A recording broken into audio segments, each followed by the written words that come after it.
Ketika anak itu sudah besar, ditanyai lagi oleh nenek Pakande. Bagaimana hatimu sekarang? Sudah sebesar apa? Dijawab oleh anak-anak itu. Sudah seperti bakul-bakul, kata nenek Pakande. Wah, sudah bertambah besar rupanya. Nah, sekarang makanlah, supaya engkau menjadi lebih besar lagi. Ia berkata seperti itu sambil tertawa terbahak-bahak. Ia bertambah tak sabar lagi, ingin segera menikmati daging manusia. Demikianlah keadaannya, sehingga pada akhirnya kedua anak bersaudara itu menjadi dewasa. Bertanya lagi nenek Pakande, sudah sebesar apa hatimu, cucu?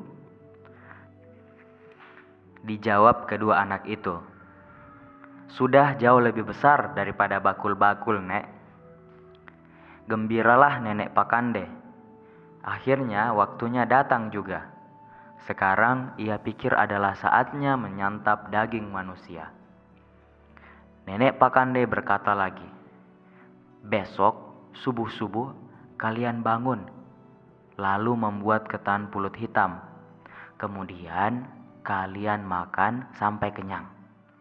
Semua sisa makanan kalian simpan saja, karena saya akan pergi ke pinggir hutan. Kedua anak itu memahami bahwa nenek Pakande akan memakannya esok hari. Mereka mengatakan kepada nenek Pakande, pergilah tidur, nenek. Jangan sampai larut malam, karena besok nenek akan pergi. Nenek Pakande menjawab, baiklah, kalian juga pergilah tidur.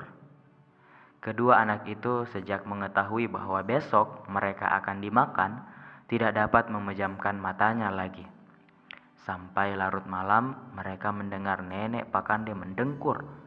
Dengkurannya seperti guntur dan berbunyi seperti arus air deras. Nenek Pakande kalau menjelang tidur pergi mengasah giginya di rumpun bambu. Untuk menajamkan giginya, nenek Pakande mengasah di rumpun bambu sebab bila manusia yang dimakan tidak dibakar dahulu, tetapi langsung dimakan. Hal itu memerlukan gigi yang sangat tajam. Pada waktu subuh, kedua anak itu cepat bangun. Si sulung menyuruh adiknya memasak. Baiklah, untuk terakhir kali kita makan di sini, kata si sulung pada waktu adiknya memasak. Lalu pergilah ia memeriksa kuda nenek Pakande. Kuda nenek Pakande ada 2 ekor. Kakaknya berkata kepada adiknya, cepat masaknya, dik. Kakaknya naik ke rumah mencari Cecak. Ia berpesan kepada Cecak, bila nenek Pakande kembali nanti dan ia memanggil dari bawah tanah, menyahutlah, saya di rumah.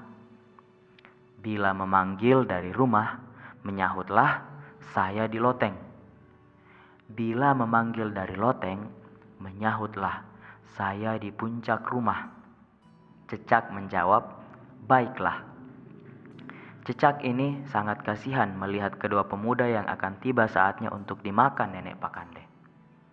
Sesudah makan nasi tadi, si sulung berkata kepada adiknya, kita makan saja, dik.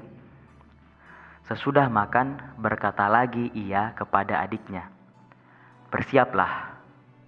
Adiknya berkata, bersiap untuk apa?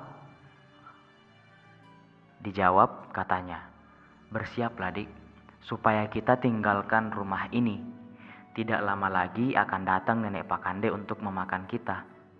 Takutlah adiknya. Ia berteriak mendekap pada kakaknya. Katanya, tidak, berpakaianlah cepat. Biar saya pergi mengekang kuda nenek Pakande yang satu. Kita berdua saja. Sesudah keduanya makan dan berpakaian, berkatalah si sulung kepada adiknya, ada botol nyawa nenek Pakande di loteng. Engkau naiklah dan ambil. Kita bawa pergi. Naiklah adiknya mengambil botol itu. Si sulung turun mengekang kuda nenek Pakande. Sesudah kuda itu dikekang, datanglah adiknya sambil membawa botol tempat nyawa nenek Pakande. Si sulung berkata, "Naiklah dik, di belakang, pegang saya erat-erat. Pegang baik-baik juga botol itu."